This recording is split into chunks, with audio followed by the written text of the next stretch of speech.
عدم اعتماد کا شور ہے، بڑا ظلم برپا ہے ملک کے اندر۔ میں ہاتھ جوڑ کے اپیل کرتا ہوں مولانا فضل الرحمان صاحب سے کہ ان السمع والبصر والفؤاد کل اولئک عنہ مسئولا۔ یہ یاد رکھو، یہ دنیا ختم ہو جانی ہے، اقتدار ختم ہو جانا ہے، یہ سب چکر ختم ہونے ہیں، وہاں پیش ہونا ہے حشر میں۔ کسی کو یہودی ایجنٹ مت کہو، قادیانی ایجنٹ مت کہو۔ اور وہ شخص وہ ہے جس نے تیرے 30-40 سالہ اقتدار کے باوجود قرآن کے اوراق پہ ٹیکس ختم نہیں کیا تھا۔ اس شخص نے آ کر قرآن کے کاغذوں پہ کہتا ہے جب مجھے پتا چلا کہ قرآن کا جو درآمد ہوتا ہے پیپر اس میں بھی ٹیکس لیا جاتا ہے، میں نے وہ ٹیکس فری کر دیا ہے، اور تمہیں کیا چاہیے؟ پھر اس نے اقوام متحدہ میں جو تقریر کی ہے، اس تقریر کے بعد چچنیا کا صدر ماسکو میں صرف اس کا ماتھے کو بوسہ دینا آیا ہے کہ میں دیکھنے آیا ہوں اس شخص کو کہ جس نے اقوام متحدہ میں اسلام کا مقدمہ لڑا ہے۔ پھر پورے مسلمان ملکوں کے سامنے ہوتے ہوئے اقوام متحدہ نے عمران خان کی قرارداد کو منظور کیا ہے کہ اسلام کے خلاف جھوٹا پروپیگنڈا بین کیا جائے، جیسے ان کا وہ کیا جاتا ہے یہودیوں کا ہولوکاسٹ۔ کتنی بڑی بات کر دی ہے، اسلام کا مقدمہ اور کیسے لڑنا ہے۔ پھر تم عدم اعتماد کہتے ہو، اس کے جلسے بتا رہے ہیں قوم کو اعتماد ہے، تم کیوں اس کو ہٹانا چاہ رہے ہو؟ میں علماء سے عرض کرتا ہوں کہ اللہ کے لیے اللہ سے ڈر جاؤ، کسی کی ذات کے لیے دین کو استعمال نہیں کرو۔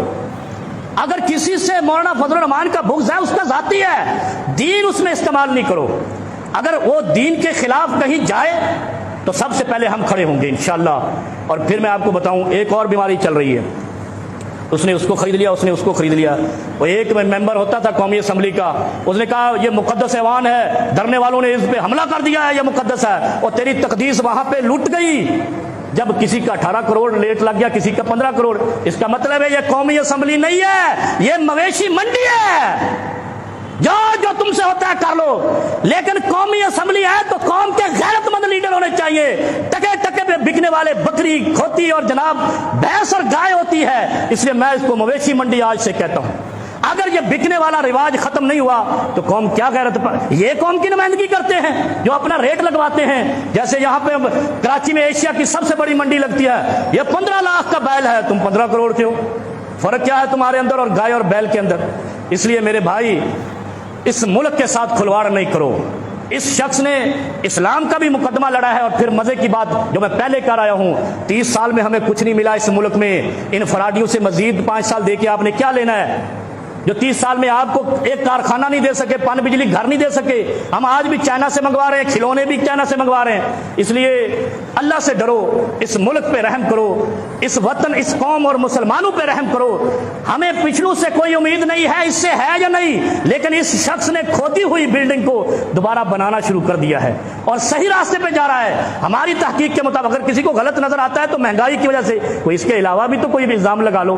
مہنگائی کہتے ہیں 70 سال میں جتنی مہنگائی تھی 3 سال میں اتنی ہو گئی، تو پاکستان تو آدھا مر جانا چاہیے تھا۔ پھر اگر اتنی زیادہ مہنگائی ہے، یہاں تو نہ خودکشی کر رہا کوئی، نہ بھوک سے مر رہا ہے، اس کا مطلب مہنگائی ایک ڈھنڈورا ہے۔ اصل میں وہ کہہ رہا ہے چوری پکڑی گئی، اور جب پکڑی جاتی ہے تو بہانے تراشتے ہیں۔ اب بہانے تراشے جا رہے ہیں کہ کسی طریقے سے اس کو اتارو، یہ ہمیں لے گیا۔ جیسے جیکب آباد میں گھوٹکی کے علاقے میں ڈاکوؤں نے پولیس کے خلاف مظاہرہ کیا تھا کہ ایس پی سخت آیا، ہمیں ڈکیتیاں نہیں کرنے دیتا۔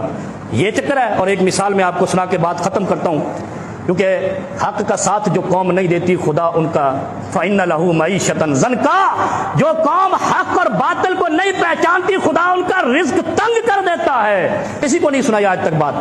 10 دن ہمیں بند رکھا میلوڈی تھانے کے اندر، میلوڈی اسلام آباد کا ایک علاقہ ہے۔ وہ ہم نے پوچھا کیا مسئلہ ہے، انہوں نے پیپر لے کے آئے رات کو 2 بجے، اس پہ سائن کرو۔ پڑھا تو اس پہ لکھا تھا جب وہ فلاں عالم دین گرفتاری دے دے گا آپ کو رہائی مل جائے گی۔ 10 دن ہم بند رہے، بالآخر اس نے گرفتاری دی، ہم رہا ہو گئے۔ ہم نہ ضمانتی، نہ اس کی پارٹی کے، نہ ہم اس جلسے کے شریک۔ شہباز شریف اس وقت وزیر اعلیٰ تھا، اور یہ شخص اس شخص کا ضمانتی ہے جو ملک سے فرار ہو کے واپس نہیں آ رہا، جس کو 7 دورے پڑ رہے تھے۔ عمران خان صاحب، اگر اس خاندان کے 10 افراد کو آپ بند کر دیں، وہ بھاگتا ہوا شام کو ادھر آئے گا اس شرط پہ کہ جب یہ چھوٹیں گے تب جب وہ آئے گا تو ملک سب سدھر جائے گا۔ آپ ڈھیل دیتے ہو جس پہ عذاب کھڑا ہو جاتا ہے۔ اللہ رب العالمین ہمیں حق سمجھنے اور حق کا ساتھ دے۔ ہمیں جمہوریت سے کوئی غرض نہیں، آمریت سے کوئی غرض نہیں، اس قوم کو اپنی خوشحالی سے غرض ہے، اس قوم کو رزق سے غرض ہے۔ اور اگر ایسا نہیں ہے تو اللہ کی پکڑ ان قوموں پر آتی ہے جو بغاوت کرتے ہیں، سرکشی کرتے ہیں، حق کو نہیں پہچانتے۔